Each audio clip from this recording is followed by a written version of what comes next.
Eric, Abigail, thanks for getting the proceedings started. Those two are going to be helping me today. They are available if you want to ask questions or make comments in the chat. You can talk to the two of them directly. You can also just post public stuff.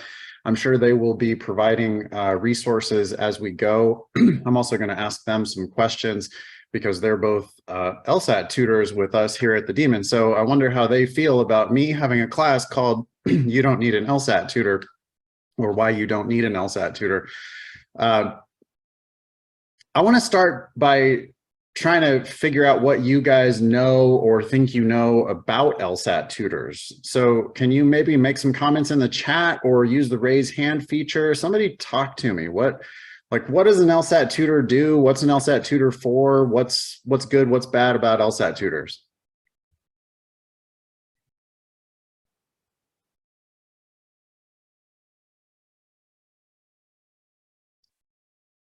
Don't be shy.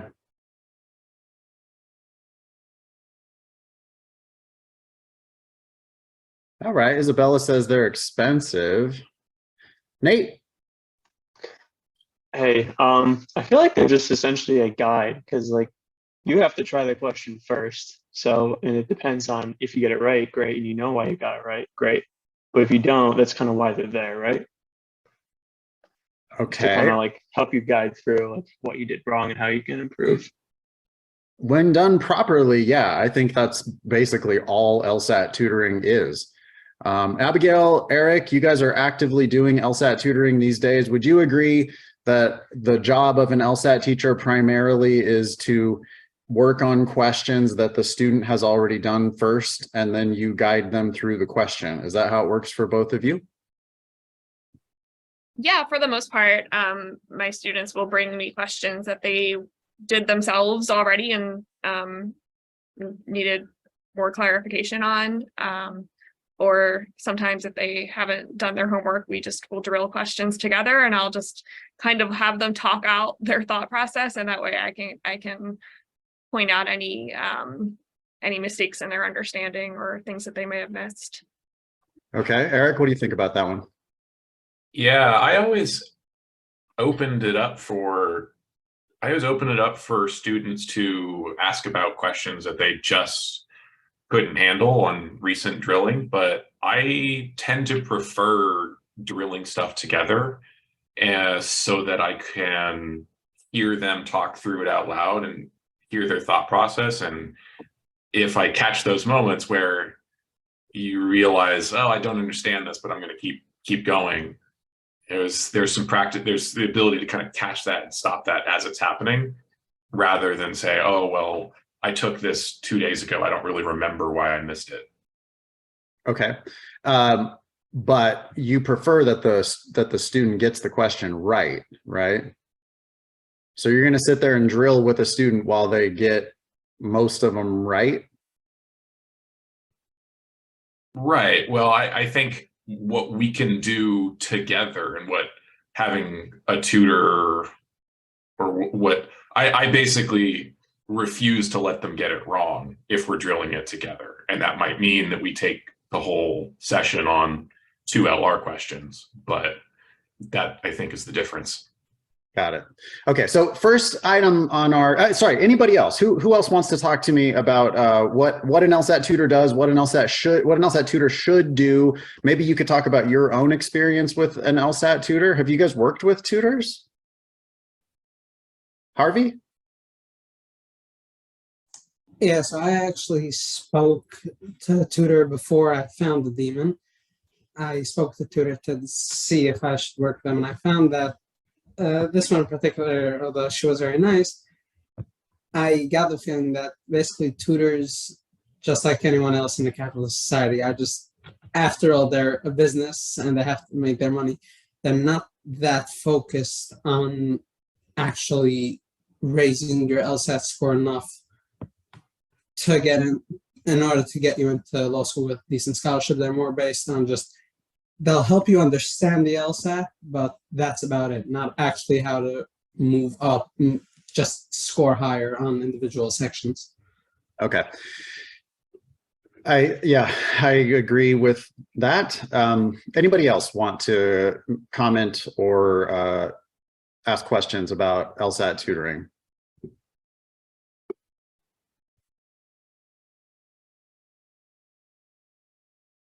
Nina in the chat said that she felt stupid and bullied throughout the trial sessions. That's a shame.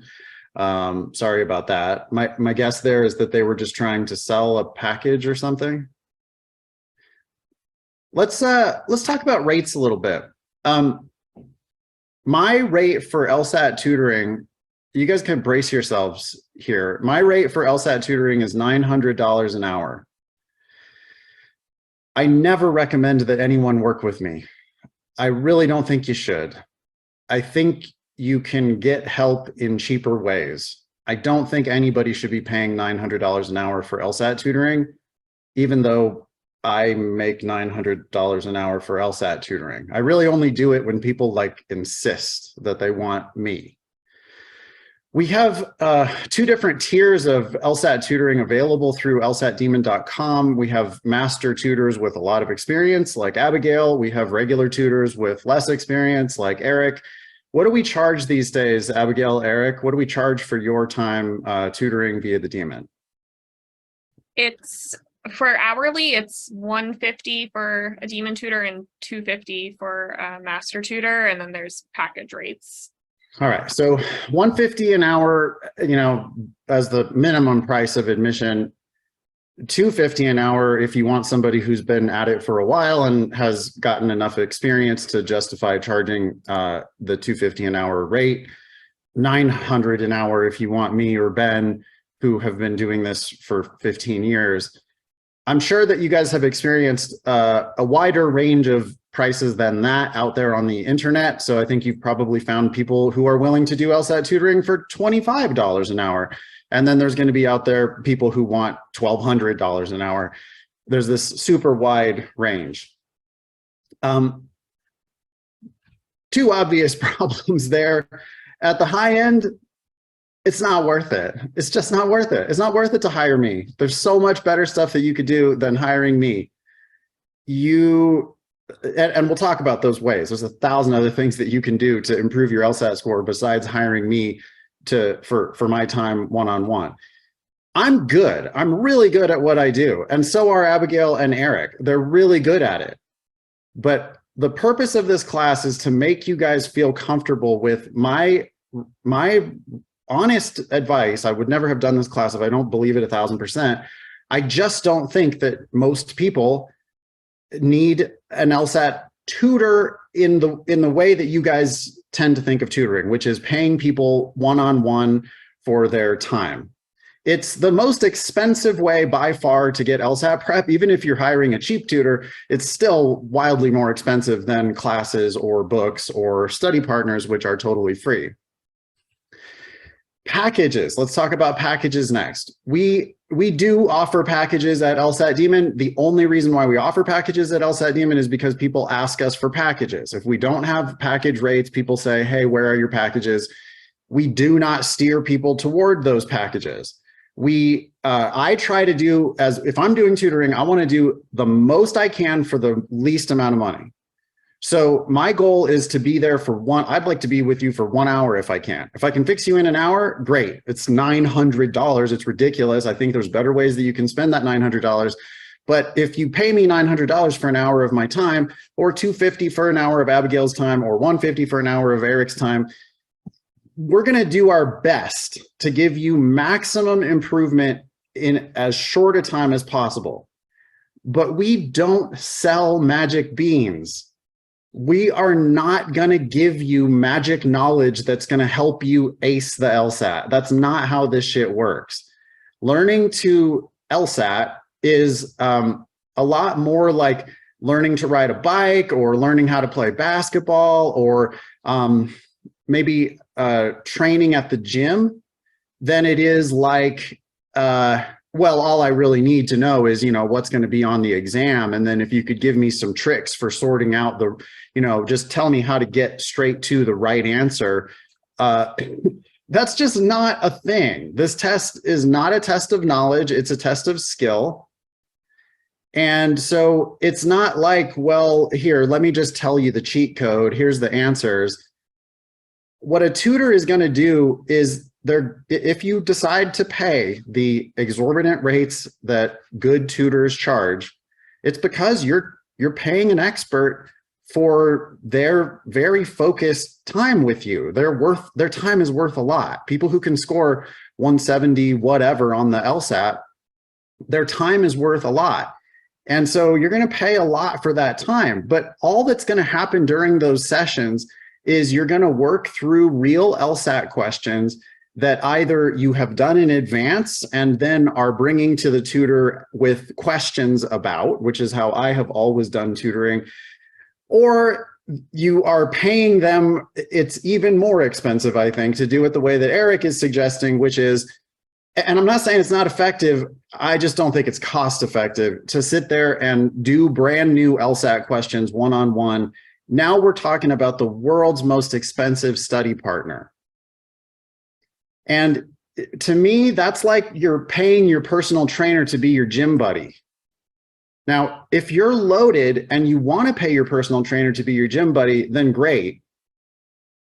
But I don't think that that's a great use of your resources in all but just a super slim, narrow segment of cases. Do I think you actually should be working so regularly with some professional tutor? Because there are other ways to get there. And again, I'll talk about that more later in the class. I want to point out that LSAT tutors out there, there's no licensing board. There's no type of requirements for being an LSAT tutor. You can just go ahead and straight start tutoring LSAT.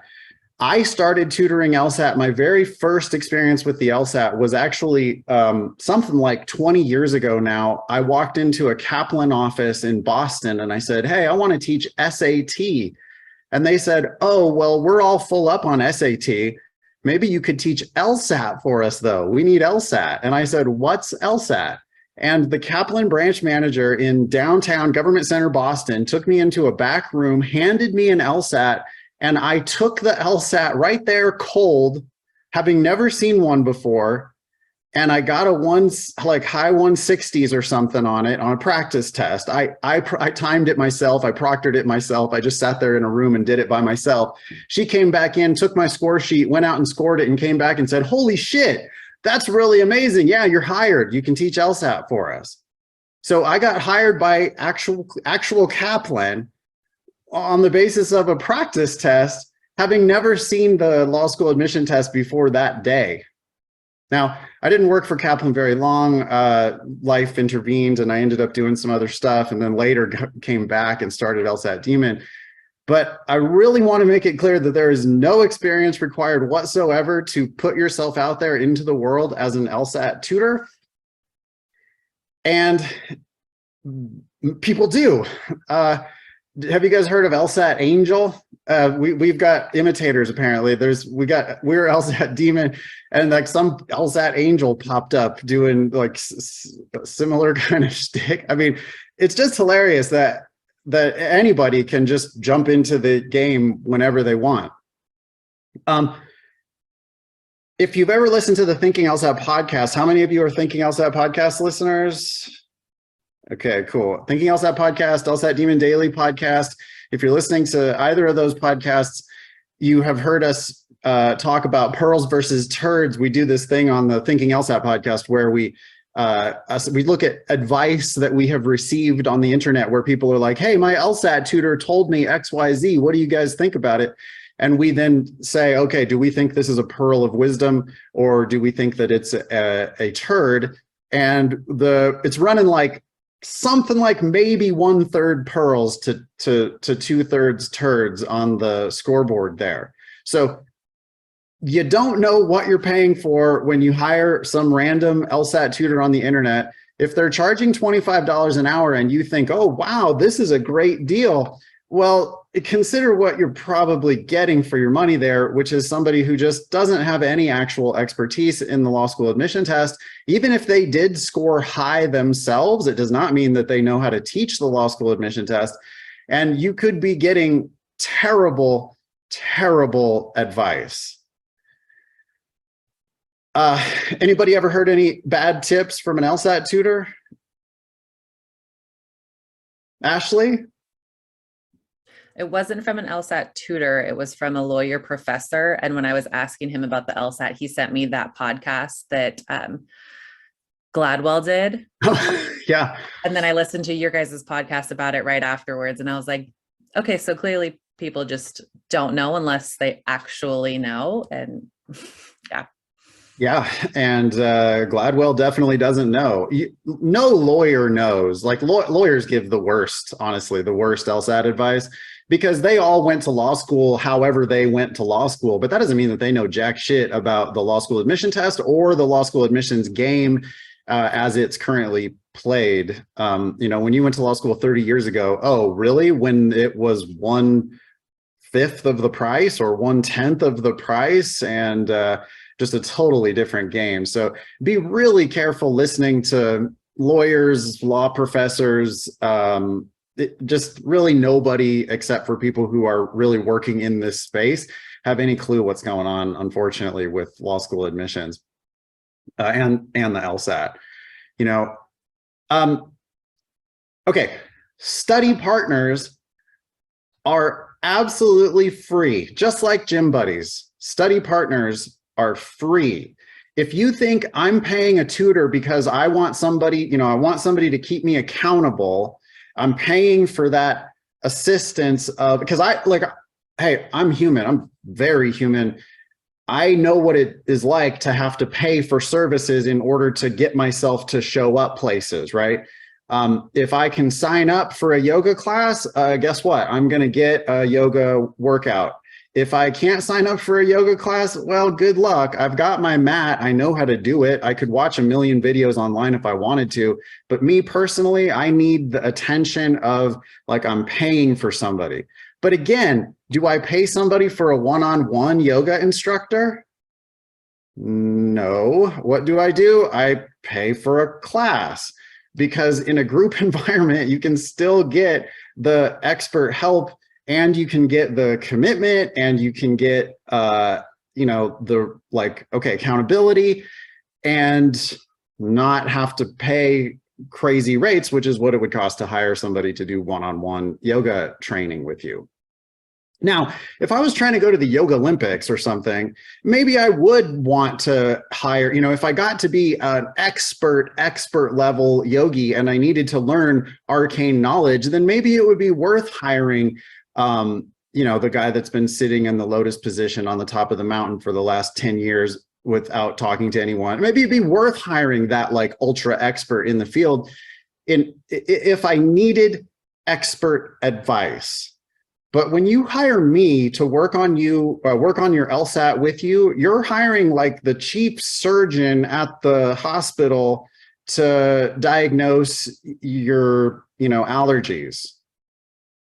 And I feel the same way about when you hire Abigail and Eric. You're hiring way above the level that is actually required in order to help you make tons and tons of progress. Almost every student can make the same amount of progress without any ultra expensive one-on-one help. I want to talk a little bit more about study partners. When I was studying, I did have a study partner. It was just some random woman from my office who was studying for the LSAT, and we would get together once a week over coffee to discuss a test. Basically, we would each do a practice test, then we would get together and review that test.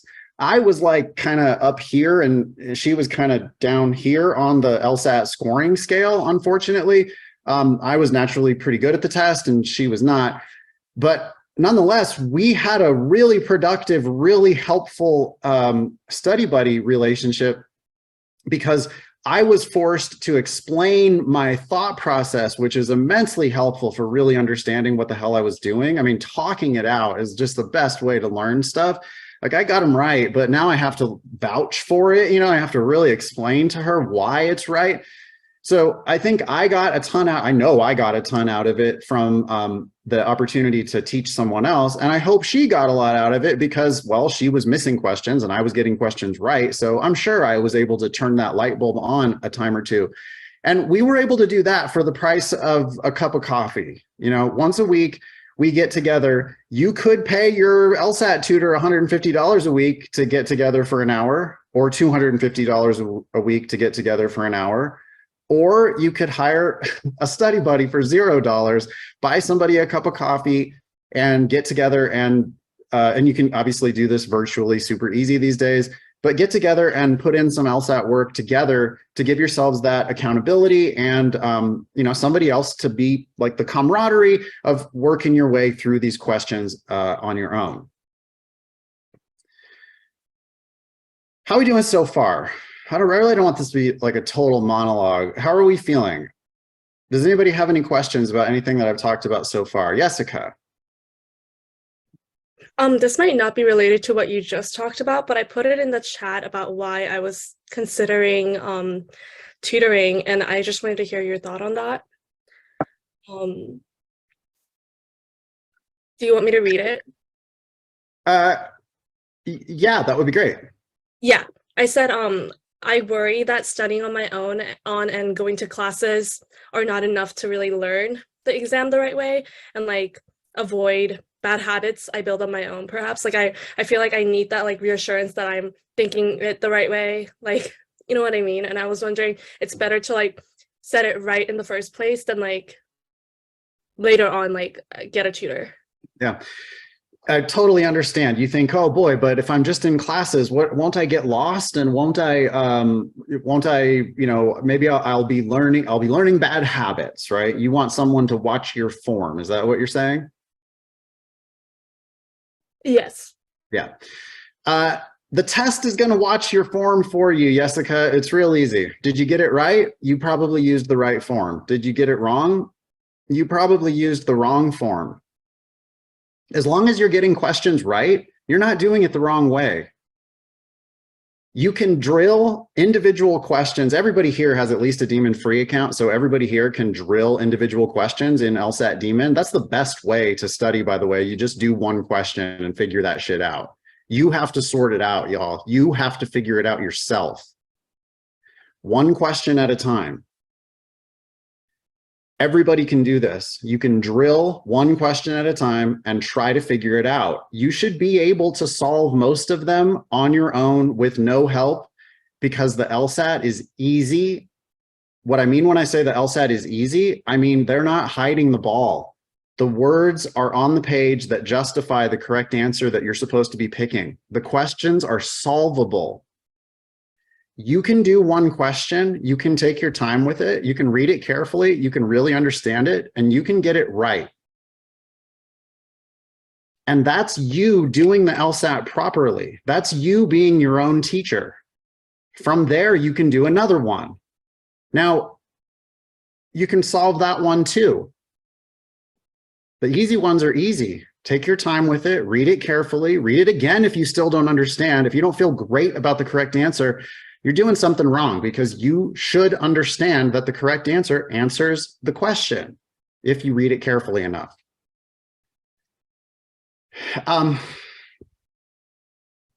If you ever struggle, we have written explanations and video explanations that are available in your Demon account. So for the free account, there's only like 250 questions where we're allowed to show you those questions.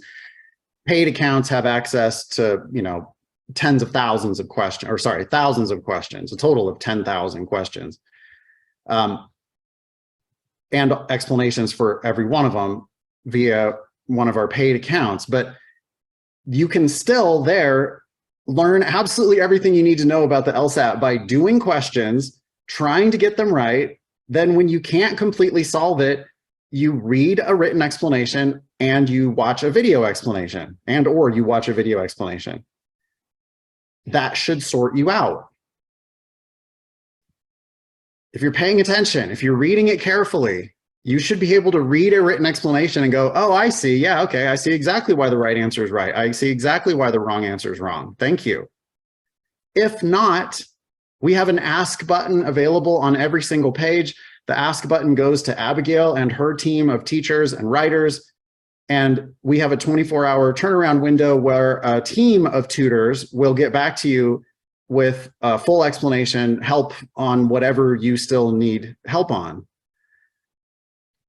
But we're still not paying somebody $150 an hour for their time. The cheapest subscription to the Demon is $95 a month. You can study thousands of questions for $95 a month, and you're going to have Abigail and her team responding to your ask button requests. Again, remember, Abigail charges $250 an hour. If you're a subscriber to the Demon, you can email her questions for free.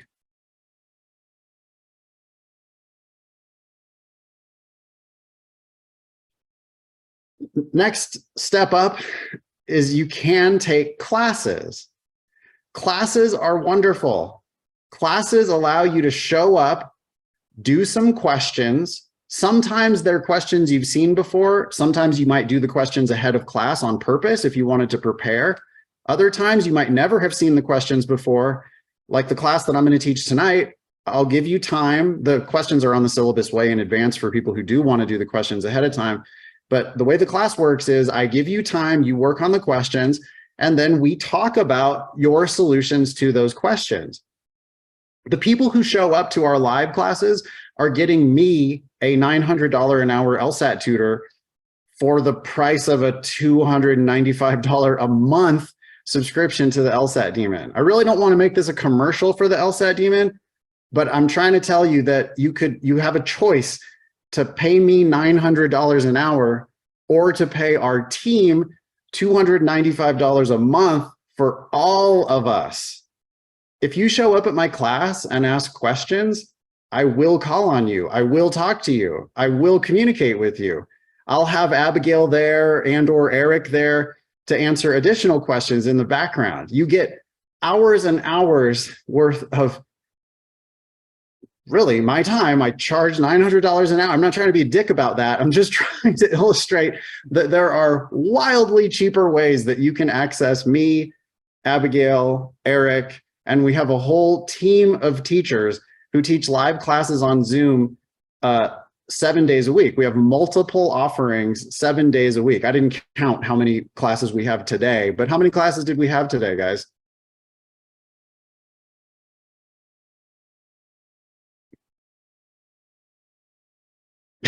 Eric says we have 8.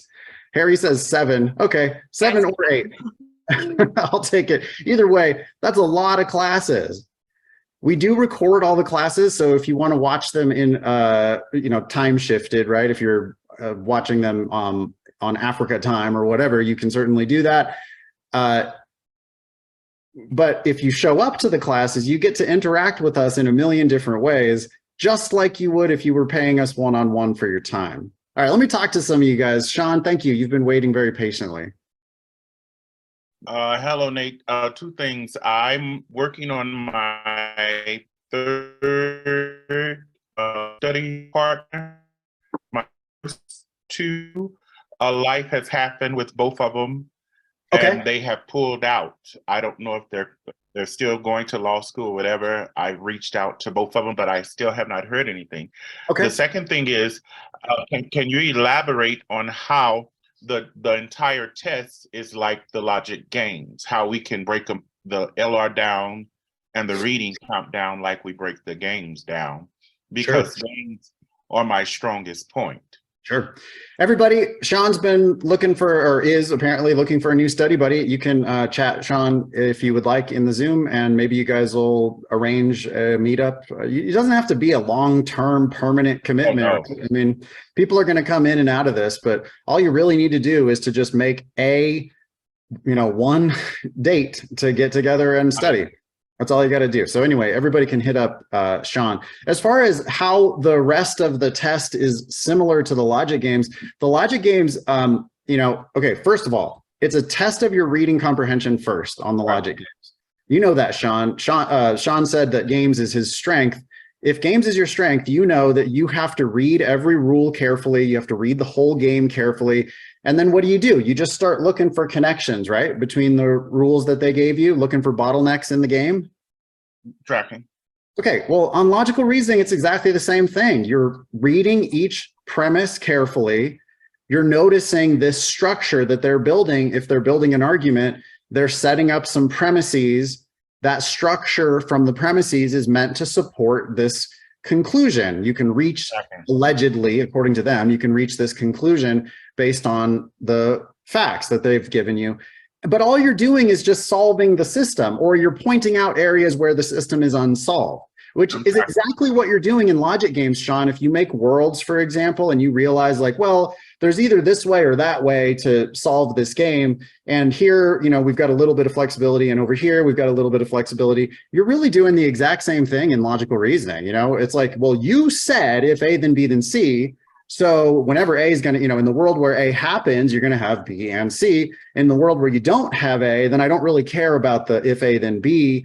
But that's definitely happening on LSAT logical reasoning. Last thing I want to say about that, Sean, is that once you get to the reading comprehension, of course, it's still just reading comprehension, right? All three sections are reading comprehension first. So you have to learn to read carefully. As I'm reading the passage, I'm synthesizing, I'm putting the pieces together as I go. I'm thinking about the connections as I go, just like I would in a logic game. And then I guess the difference, but it's also a similarity, is that on the games, there are questions that simply ask you which one must be true. And on reading comp, they all ask you which one must be true. So if you can figure out which one must be true on an LSAT logic game, then there's no reason why you can't also figure out what the author's main conclusion was, because I mean, it must be true according to the passage that that was their main conclusion. I see your point.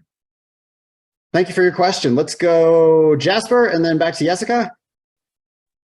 All right. Hi, Nathan. Sorry, I tuned in a little late, so I hope you didn't answer this right at the beginning, but I'll tell you the reason why I'm curious about a tutor.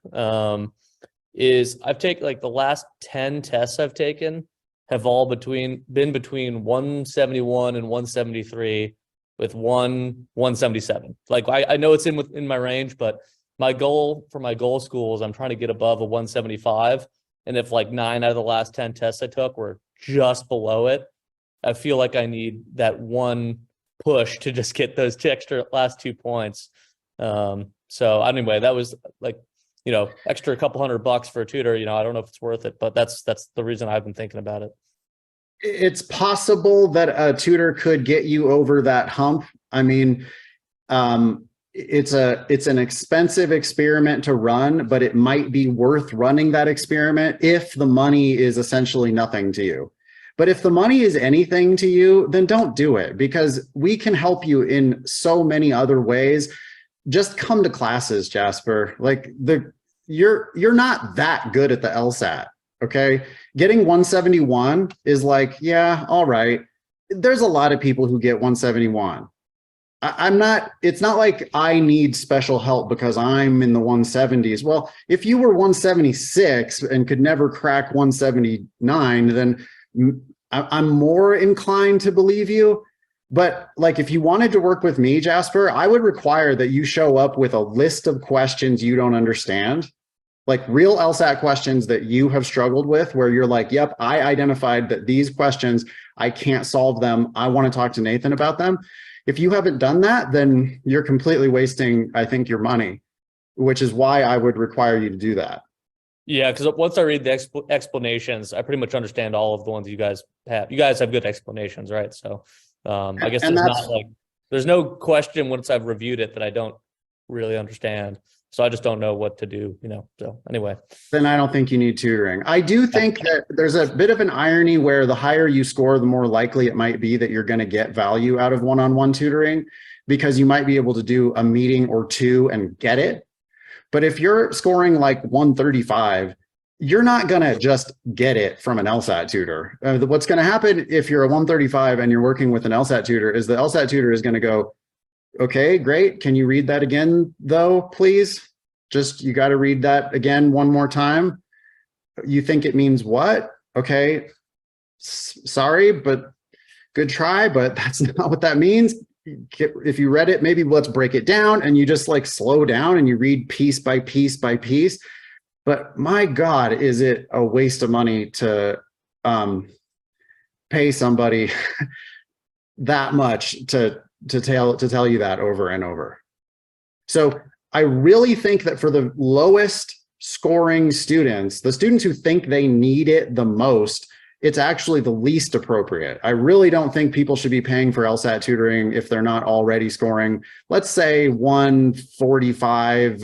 Like, it makes me uncomfortable, because if you just take your time and you know, maybe you want to work with a tutor 1 hour to have, but because you won't believe it until somebody tells you personally.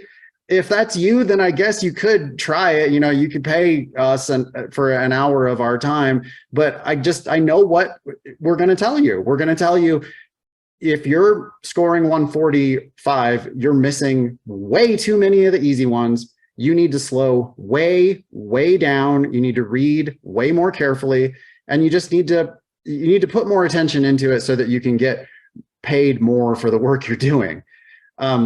And that's just going to be essentially 100% of our advice. Thank you.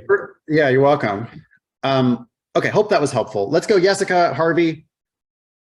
Yeah, I guess you kind of answered it just now, but I was wondering, I'm a live subscriber and I take advantage of like everything that's possibly there with Ask Button, go to like every single class that I can go to. Fantastic. And I improved like over 10 points in like less than a month. So I'm really feeling good about it. And I was wondering, maybe getting tutoring will do extra push. Okay. Why? Like, what is it that you think you need? What is it like extra put? Look, it's just not buying LSAT points. You can't buy LSAT points. Every tutor out there probably is going to disagree, but remember, LSAT Demon is the place that people come and eventually end up improving more than anywhere else. Okay, we regularly have people improving now by 25 points. It's like not even surprising when people improve by 20, 25 points. Jessica, you just need to keep doing what you're doing. You've already made 10 points of improvement in a month. That's amazing. Don't rush into it. Take your time, keep going, keep coming to all of our classes. I think you can do exactly what you've been doing and get yourself another 10 points. And it's not like, I really just don't think that a tutor is a shortcut to that. I want to put a huge asterisk on this. If you're from a family that pays $1,200 a night for hotel rooms, get tutoring. Okay, you have more money than you know what to do with. It's a luxury that you can afford. We'd love to help you. Go ahead and do it. Okay, and you know who you are. If your family is endowing buildings on college campuses, then yeah, you can do tutoring with us. And I'm not joking. Like, I mean, I've had those students, okay? Those students, it's a different breed. It's just, well, it's literally a different class, okay? And for those folks, it's like, yeah, I get it. I'm a luxury product and I will dance for you. But if that's not you, you know, if you're on hotels, if you're on Hotwire going for the, you know, whatever the one where you don't find out what hotel you stay in until you already booked it. If that's you, you don't want an LSAT tutor. Harvey. Yeah, so I'm still a little early in this, especially to ask this question, but I was wondering, since I saw this class pop up, I figured it's a good place to mention it. Regarding tutor versus classes, obviously for the LSAT classes as of now are doing me justice, but when it comes to the personal statement, I personally find that it's in the name. It's more of a personal thing, so there is more to benefit from having a private tutor. Now, I'm not from those families that have campus buildings endowed to me, but I could afford, let's say, a couple of hours to work with a tutor for the personal statement. I'll endorse that idea for two reasons. One, it is more personal. You're writing a story about your life, you know, having somebody spend more time with you to help you tease out your story. I can see that making a lot of sense. that does not analogize to the LSAT at all. Okay. I know you're all special snowflakes, but you're just exactly the same as far as your understanding of the LSAT goes. You know, like, let's just do some LSAT questions. You're going to miss some of them, and I'm going to help you understand the ones you're missing. And I can help everybody the exact same way. I can do that in big groups. I don't need to work with you one-on-one. The other thing I would agree with there, Harvey, is that in an hour or two, I think you can make significant progress on your personal statement. You know, if you work, we have an editor on staff. Her name's Leslie. She's amazing. She's been I just got that email today. That's why I brought it up. She's great. And if you work with Leslie on your personal statement, yeah, I mean, I think that's a luxury where you can pay for a couple hours for $250. And I think you can get some like measurable progress. But paying an LSAT tutor $250, man, you know, that's an hour of Abigail's time. And I think Abigail's great. And I think people who work with her love her. But I just hope that they realize that it's not like magical shit is going to happen in an hour or two. It's more like, no, you're going to be paying Abigail, you know, every week to get together to work through this stuff. And as long as you realize that she's a highly experienced, very expensive professional, and that's a luxury that not everybody can afford. And you just shouldn't waste your money on it if there are group opportunities available. Little note about, I also feel, oh, go ahead. Sorry. I also feel that like with an LSAT tutor, it would be kind of endless, like till I actually take the test, because till I reach 180, which is very far, I would never end. With the personal statement, I feel like if I sit down with someone who knows it really well, who knows what's required, who knows what I would have to find, I have 2-3 hours, maybe 5 hours, I could ace it. It's not, there's a limit to how far. I just have to grasp an understanding of what I need. Yeah, I've had refugees come to the LSAT Demon from tutors, and they've been, well, I've been working with this guy. He's really good. I've been working with him for 18 months, and I haven't really made any progress. But all right, I'm going to stop you right there, because he's not good. He's not really good. You've been paying this person for forever for no results. I'm going to recommend that you don't pay any tutor at all and instead just do one of our subscriptions. I want to make a note here about Zoom versus so-called in-person. Zoom is in-person. I'm talking to Harvey. I'm talking to Sean. I'm talking to Jessica. I'm talking to Eric and Abigail. I'm talking to all y'all. You know, the difference is I'm better at remembering your names in Zoom because I see your name right on your face. And, you know, here's how Zoom works. Everybody has a perfect seat. Everybody's totally comfortable. Everybody can take a break whenever they want. Everybody can ask questions in the chat whenever they want. You can have background conversations in the chat without interrupting the teacher magically. You guys can just talk to each other, talk to the TAs.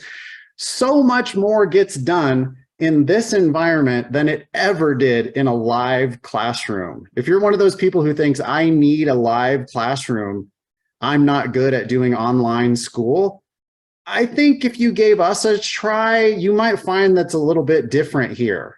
I'm a little bit different.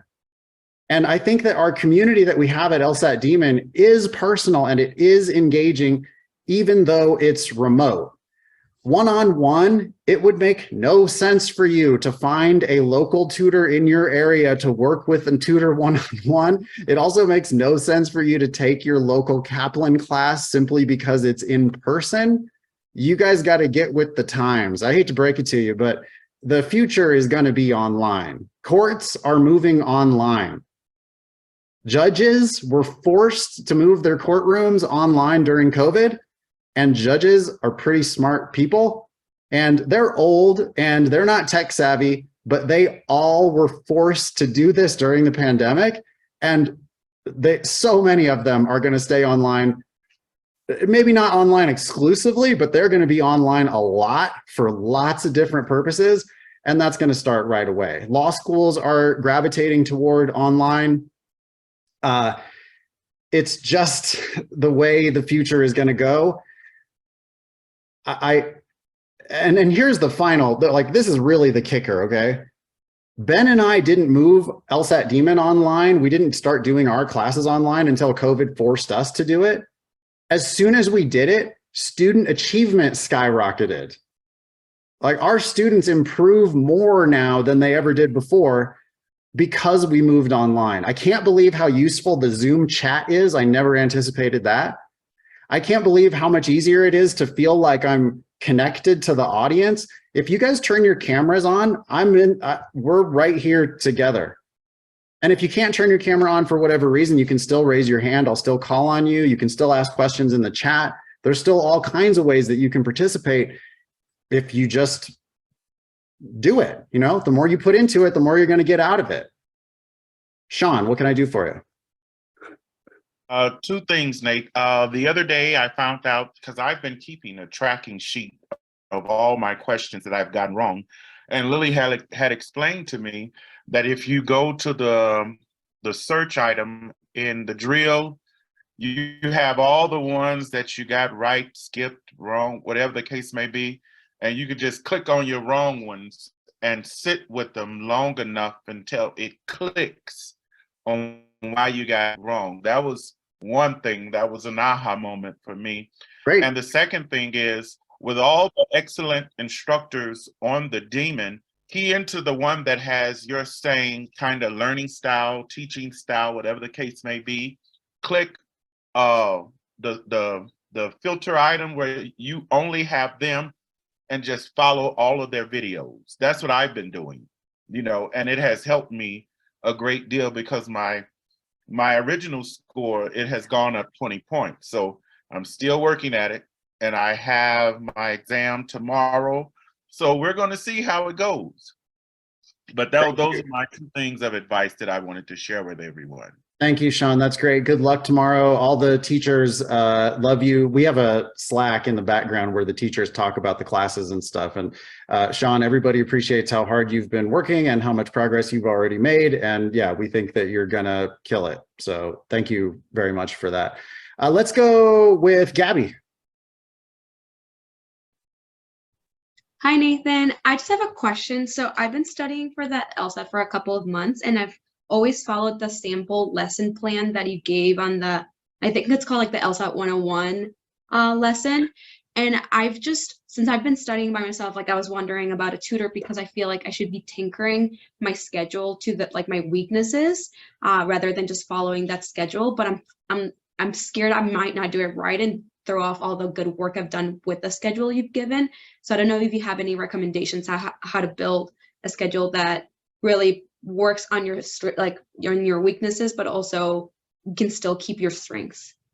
Yeah, all you got to do is make sure that you're staying balanced. By that, I mean, you're going to do a little bit of reading comp, a little bit of logic games, and a little bit of logical reasoning every week, right? You're going to do a mix. Most people should be doing one timed section of games, one timed section of reading comp, one timed section of logical reasoning every week, thoroughly reviewing all of your mistakes, then doing additional drilling in logical reasoning, logic games, reading comp, and just do more of the stuff that you're the worst at. I mean, when you do your timed sections, you're going to miss more questions in the section that you're the worst at. So you're going to spend more time reviewing the section that you're worst at. So it kind of happens automatically. When you drill in logical reasoning, don't try to focus on, oh, I need work on necessary assumption questions. Don't even bother. Just do drilling in the Demon. If you're missing a lot of necessary assumption questions, the Demon's going to spit out necessary assumption questions at you that are at your level, and you don't have to try to control anything. We're trying to remove lots of the barriers to studying, and choice can be a barrier. If you got too many decisions, you don't do anything. So we just want you to show up and just work on the test. Whatever you feel like doing today, that's fine. You should definitely be mixing up your routine. Never have a 3-month study plan. That's ridiculous. You know, your tutor gave that to you, right? You got this 3-month study plan that your tutor gave you. And it's like, well, okay, but what if your needs have changed in the intervening 6 weeks, you know, or in 2 weeks? So I would rather that you make a plan for today and like a plan for tomorrow, and maybe think about what we're doing for the rest of this week. But then you got to reassess your time, because if it comes out that you have a big, weakness. Most people start off, everybody hates the games, right? Everybody thinks logic games are hard. If you are struggling with the games, then you just need to spend more time with the games. If games is your best section, then you need to spend less time on that. Sean, you're spending less time on games, right? You're spending more time on the other sections. Yeah. Perfect. Where are we at? We got 10 minutes left. I got a all levels LSAT class at the top of the hour. I'll be teaching 2 hours worth of real LSAT questions. We do a mix in that class. We cover a little bit of reading comp, a little bit of logical reasoning, a little bit of games. Again, for $295 a month, you get access to that class, plus my Wednesday class, plus my expert level double black diamond class, logical reasoning that I teach on Mondays. And you get access to all of Eric's classes, all of our other teachers' classes throughout the week. And all you got to do is just, show up and do your best with now some live help if you're in our live classes. Harvey, what can I do for you? Yeah, so for now, I'm still relatively new to actually studying for the LSAT, so I'm still on the free account, but I'm considering upgrading now. I just want to know if I should start out first try a month of I think is the live, the highest one is the premium, or I'm not sure what's live exactly now. Called live, $295 a month. Right. You get live classes, yes. So obviously I would love to do it, but I'm saying I don't know if it's worth it for me to study. Let's say if I'm going to study for 6 months now or 8 months, if I actually need 8 months of that. The nice thing about live is that, or our subscription model is that you can upgrade and downgrade at any time. Okay, so you can do 1 month of the live program, and then if you decide, okay, I've got it, the live class, I know that the live classes are going to be wildly helpful to you. Okay, we're going to blow your mind. Right, I'm sure of that. I mean, the podcast, my first podcast I listened to, my friend just sent me, told me, "Oh, you plan on doing law school, LSAT? I found this podcast. You might enjoy it." I loved it, so I'm sure I'll make a lot of use out of live. The question is if it's just financially reasonable for me to. So what I'm telling you is you should do 1 month of the live program, and then you can downgrade to either premium or even all the way down to basic. And those are $195 a month or $95 a month. And if you did 1 month of live plus, 2 or 3 months worth of basic, you're still only looking at less than $600. That's for 4 months worth of our help. I know that you will make crazy progress if you work with us. And I would just do 1 month of live, then reassess. All you got to do is email our, you can change the account. You can change your, you can change your own account. You can also just email help@lsatdemon.com and they'll help you go up and down levels of subscription. Okay, one more, Harvey, real quick, and then I got to get to Gabby, and then I got to get out of here. Okay, go ahead. I'm good. Thank you. Okay, you're good. Thank you, Harvey. Gabby, what can I do Mine's for just you? really quick. When you go up and down of live and premium, is it prorated? It can be, yes. You just have to email in order to make that happen. But if you email our help team, they can prorate it for you. Okay. Cool. All right. Thank you, Abigail. Thank you, Eric. Eric's going to hang out here. So if you want to talk to Eric, ask him whatever questions you might want to ask. I'll be gone, so you can speak freely about what you thought about this class or me. Eric will help you out. I'm going to go to the other class and go teach over there. Thank you very much for trusting me at least enough to listen to me this far. I would love to help you go to law school for free. And I think I can do it. So hope to see you in class sometime soon. Good night. Thank you. Good night. Ricky, I just saw your question in chat. I'm from the Bay Area. I'm originally from South San Francisco, currently living in Sacramento. So yeah, Bay Area fan here. Ashley, how are you doing? I'm doing well, thank you. How are you? I'm doing pretty well. My question, I did a month of live and I took way too many classes over summer last year. So I did not study. I listened to Ben and Nathan, and I did not study for the LSAT because I was really focused on just getting as best a grade as I could. Okay. But obviously my vision shifted, and now we're like getting more towards being ready to start studying and stuff like that. And like, I've tried to keep myself in the loop as far as like being on calls like this and listening to the podcast, but I'm just curious, because I never really weighed in super heavily on, should I get a tutor? Should I not get a tutor? Because to me, it seems like if people are doing the live classes, like, is there something that people who are enrolled in live, like, feel like they're missing that they would need to get a tutor? And I don't know if maybe like not all tutors are as expensive. I'm not sure. I think some of there are different, I mean, Nathan described the different pricing tiers for demon tutors. So there are different prices. I don't feel like I teach anything differently in my one-on-one tutoring sessions than I do in a group class. It's just a person gets one-on-one attention. And I mean, I do know that for any class that I teach, just like here, the vast majority of people are cameras off and don't participate. And perhaps some people feel intimidated by the group class environment and would just rather work with someone one-on-one.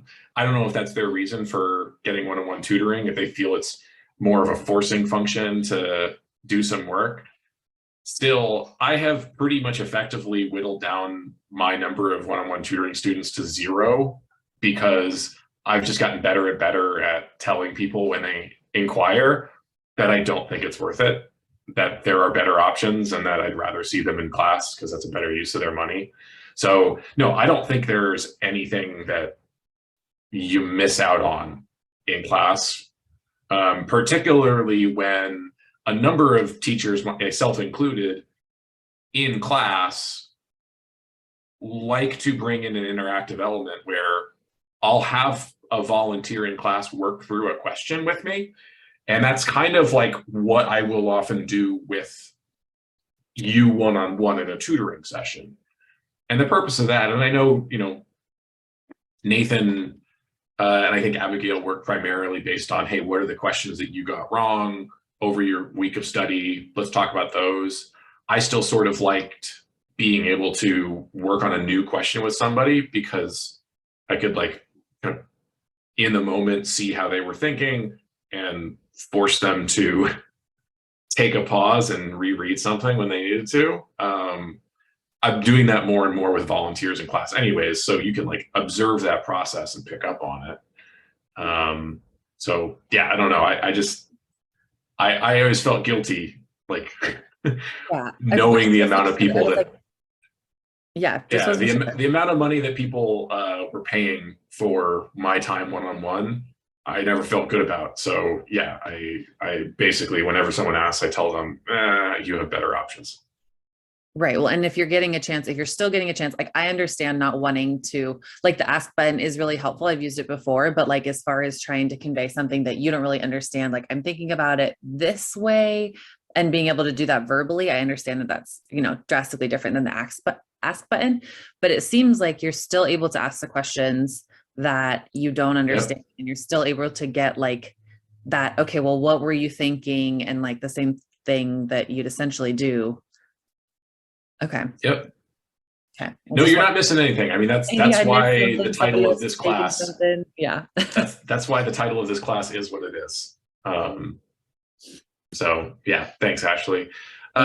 Zara, good question in chat. You mentioned Nate mentioned earlier that the test is not a test of knowledge, but skill. What skills is he referring to primarily? First and foremost, it's the ability to read and understand the English language. That is the one big thing that the LSAT tests, is your ability to read and understand what you have read. Beyond that, the ability to think critically and spot flaws in arguments, particularly on logical reasoning, being able to put together the different sentences that you have read and understand the flaws. Another thing it tests is just your ability to work hard. I know that sounds kind of reductive, but it's like it rewards those who are willing to put in the hard work to improve their skills at this test. And I think for many people, their final score is an indication of how hard they were willing to work. That in itself, your capacity for hard work is a skill that you can improve. And it's an important one for law school. And I think that's why the LSAT tests it. But good question. Thanks, Sarah. Anything else? Happy to chat about the LSAT, law school admissions to the extent that I can. Yeah, Cynthia. How are you doing today, Cynthia? I'm doing all right. So I've been considering joining the live plan. I've been on the basic plan for a few months now, and I was just waiting to feel like I'm at a point where I've established a stronger foundation, right? Like understood the basics, the live. My concern with that is if I go up to live and I can't attend the live classes in live time, right? I know we can rewatch them, but I'm worried that I'm getting the most out of them if I do that, like if I have to miss a lot of the classes. Yeah. So thank you, Cynthia. Two things there. One, that idea of like wanting to build a foundation and get to a certain point before live.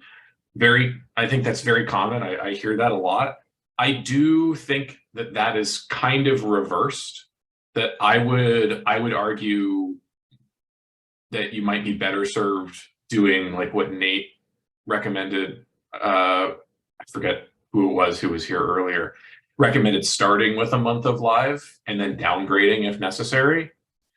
I do feel like starting with live would be a way to build up a foundation to more kind of get time with people like me in class or Nate, or, you know, we got tons of different teaching styles. So you're just going to find a teacher who you resonate with. And even if you're just, you know, with live for a month, I think that's a way of kind of getting that foundation that you were talking about. And from there, you could actually downgrade once you have an idea of, oh, this is how all of these people who have done it before, this is how they think about the test. Now let me see if I can adopt that own thinking into my own self-study. So that's one thing I would recommend, just thinking about that a little differently. That idea of how you build up a foundation. Wow. The other thing is, yeah, I think the primary benefit of live classes is the ability to go to them live. Yes, you have VOD access to all of them, even if you can't make them live.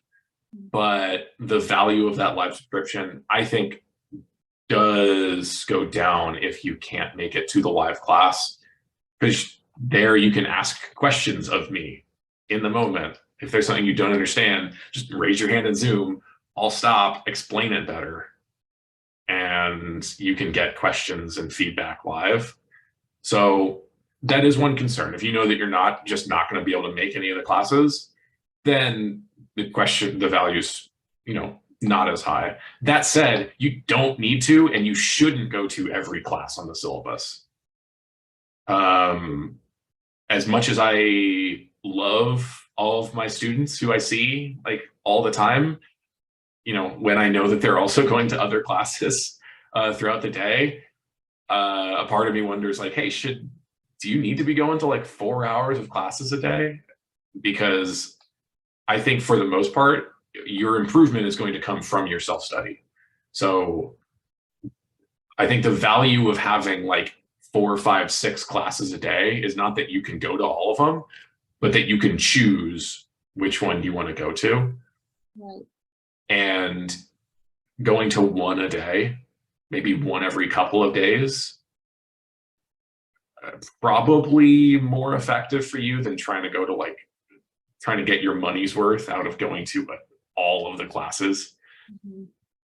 Because again, you're going to be, your improvement is going to come from your self-study, from working on the LSAT yourself. Yeah, that definitely makes sense. I think this approach that I've had of like building my foundation has gone Yeah. a lot slower than what I thought it would. And I try to dedicate as much time as I can, but with Yeah. having a full-time job and just studying in the evening and feeling Mhm. tired, maybe I shifted it to the morning as well. But Nice. it has been a slow process. And so I'm considering live more and more because maybe Mhm. that's not the most efficient way for me to do that. Yeah, so we're all going to progress at different rates, and for probably most people, it is a slow process. If you are feeling like you're progressing and you're improving, then that's great.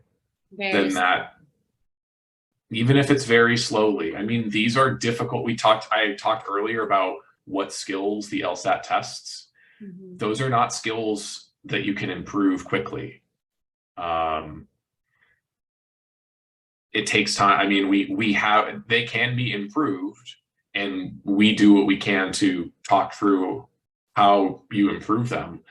But for most people, it's going to take time. Now, will having access to live classes and teachers like myself perhaps give you more ability to kind of recognize where you're falling short on the test and model some of those skills that you can pick up on them a little bit faster, perhaps. But yeah, I think anybody who has engaged with the LSAT has to come to grips with the fact that improvement is hard to earn.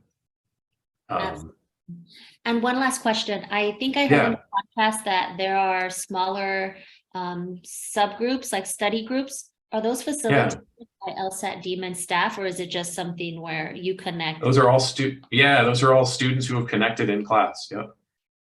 Okay, We used to run a study buddy program. And even then, I don't think it was like it wasn't being facilitated by someone like me. People were just meeting on their own. But yeah, students are DMing each other in Zoom during classes, making connections. I think that's just all students doing that on their own. great. Thank you so much for this class. It was really helpful. Yeah, you got it. Great to have you here, Cynthia. Any other questions for me while you got me? I'm on the clock, so ask away. I'll be billing for all this later anyways. Happy to stick around. No? All right, y'all. Well, great to have you here. Hope to see you in class sometime, or, we do these free sessions every 2 weeks. I forget which one it is. I can take a look at our class schedule. It looks like in 2 weeks' time, Nathan will be giving a free class titled LSAT Gimmicks That Are Holding You Back, talking about some of the gimmicks that are commonly put out there as pieces of LSAT advice, probably most of them having to do with how to get faster at the test. And we're going to talk about how to replace some of those gimmicks and bad habits that you might have picked up elsewhere, replacing them with common sense. So maybe I'll see you there in a couple of weeks. If not, best of luck with your studies. Thank you so much for coming. Keep at it a little bit every day. Even if you're improving slowly, you are improving. And that's going to get you where you need to go. So thanks, everyone. See you next time.